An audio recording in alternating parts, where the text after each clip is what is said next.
Hello everyone, welcome back to another Jurassic World Evolution 2 video.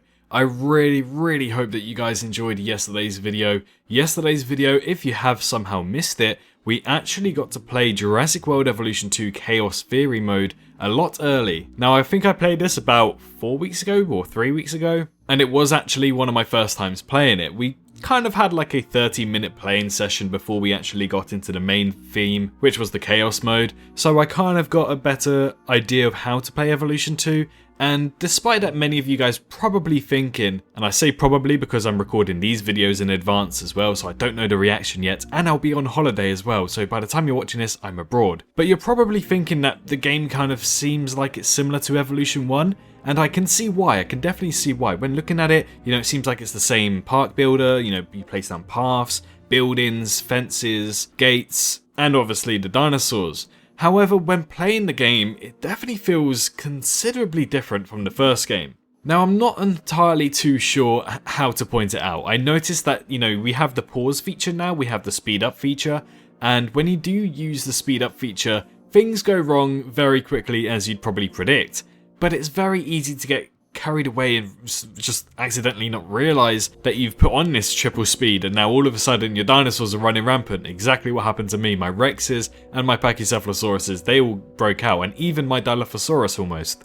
So yeah, when you do play around with the speed, you do have to be conscious and self-aware about what could happen. So I assume the same things could happen with tornadoes, dust storms, snowstorms, all of this jazz. And I think previously when I was playing, I had an issue with a dust storm. I don't want to get too much into it because I don't know how much I can talk about, but I had an issue with a dust storm because I had it on triple speed. So I assume similar things are going to happen with tornadoes and other geological events. So that new feature where you can play with the time throughout your parks, it's definitely a really cool feature because it speeds up the process of science work and obviously of dig sites as well. It knocks off a lot of time for you, especially with incubations I noticed as well. However, things can go really wrong really quickly, so definitely you'll need to watch out for that. Now when it comes to research, I'm fully aware that in Jurassic World Evolution 1, when we researched these kind of buildings and feeders and all of that, it was kind of straightforward. We just had to kind of put science themes towards generating the research time and all of that type of stuff. And we could have up to 3 science themes, I think. Same with the dig sites, we can have up to 3 dig sites. And when it comes to the new scientists, they kind of play into factor. Because not only do you have to research literally everything in the game, dinosaurs, to buildings, to fences, to paths, everything. You have to research pretty much everything. And this is from the Chaos Theory mode that I was playing, so it could be different in the campaign mode and sandbox. However, I had to research completely everything, and I think there was at one point in the gameplay where my scientists, they were kind of getting annoyed with me, and I kind of needed them to rest. So I went to build a staff center, but I couldn't use the staff center, so I had to research the staff center. But trying to research that staff center also took out some unrest between the scientists, so then they got paranoid, agitated, and they did not like me at all, so they're very ready to sabotage. I think towards the end of my gameplay you can quite clearly see the sabotage was millimeters away until I thankfully had to stop playing. But the fact that I had to tire these guests out even more just so I could rest them, it kind of didn't make sense. But now when I look back on it and when I think about it now,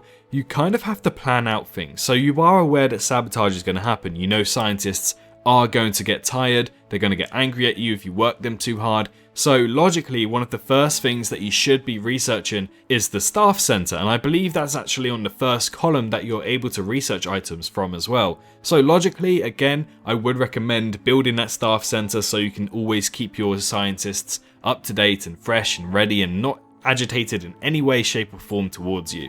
And that's how the kind of game progresses. You have to realize what the future of the game is going to be and build around it. You can't just go as it goes, as I used to do in Evolution 1. Same with progressive building. Paths don't just plop down straight away, neither do fences.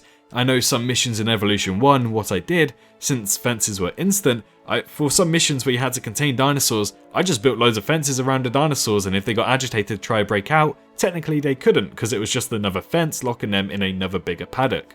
However, that's now not going to be a thing because everything is very progressive. You can't just plop down stuff instantly. I know in Evolution 1 we had buildings, which were progressive buildings as well, so it wasn't just a matter of instant replacement right there, like the fences were in Evolution 1. But when it comes to Evolution 2, everything is progressive, so you do have to take the time to realise, understand where you are, what you're going to do, how you're going to expand things further out, shall I say, for your park.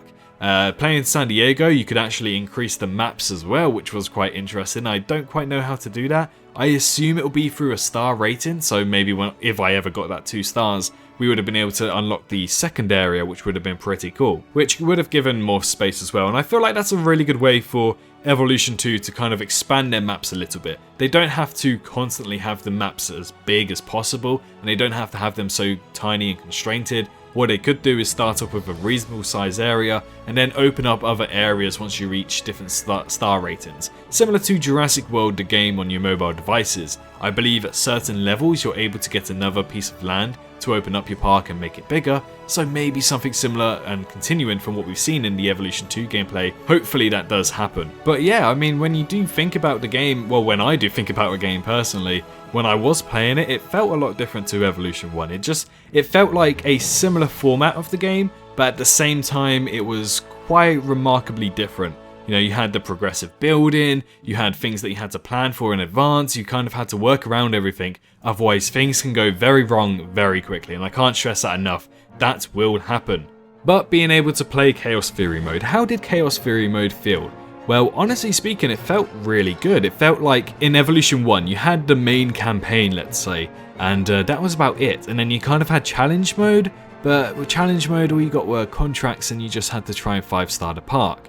With San Diego, however, there were constant missions to try and progressively increase the ratings of your park and also try and make your park a little bit better and also introduce brand new dinosaurs. And I felt like that was really good formatting from Frontier, because not only will we have a campaign in Evolution 2, but for every 5 movies and potentially 6, I'll talk about that in another video, we have a Chaos Theory mode. And the Chaos Theory mode that I played was the Lost World Jurassic Parks, which was rebuilding San Diego. That felt like a campaign mission in itself. And if it's built just like that for all of the other Chaos Theory modes, I think they're going to go down really, really well. Every single movie has their own mode, which means maybe every single movie has their own campaign. Honestly speaking, I didn't even get past the 2-star mark, so it could just be early doors for me, but from what I was feeling with San Diego Jurassic Park, it felt like a brand new campaign that I was playing, a brand new game, and it just felt really nice to play. And honestly speaking, I can see a lot of potential content out of all of these game modes. But overall, how do I rate Jurassic World Evolution 2 from the 1 hour, or nearly 2 hours let's say, of game time that I had? Honestly speaking, it is much better than the first game. Yes, maybe we don't have the things we want, such as building constraints and all of that type of jazz, but some things are reduced, such as the decorations, so do keep that in mind. But overall, I'd probably give Evolution 2 an 8.5, nearly a 9 out of 10. It honestly feels that good. Again, it might just be the honeymoon stage right now, and I might just be enjoying it because I got to play it. We'll obviously have to review all of this later down the line, but honestly speaking, I do think Jurassic World Evolution 2 is definitely worth the money, and I really do believe that you should go out and get the game. This is not promoted in any way, shape or form. I'm making this video just out of the sole purpose of wanting to create this content so you guys get an understanding. But yes, Evolution 2 feels a lot different to Evolution 1. May not look it, but it definitely feels it. And obviously, you know, new dinosaurs, new decoration items. There's a lot in there that I know you love, especially all of you creative builders out there. But anyways guys, thank you so much for watching today's video. If you enjoyed today's video, do go over and check out my other Jurassic World Evolution videos. And also, while you're here, don't forget to subscribe to the channel if you want more Evolution 2 content. But in the meantime, and most importantly, make sure you're staying safe out there. I can't wait to see you all in the next one. Bye bye. Hello, hi, you. Did you enjoy the video? Just a little reminder to press that like button and also subscribe. I just want to thank my Patreons for this month on screen right here, as giving me that little extra support really does go a long way. But anyways, I hope you guys have an amazing rest of your day.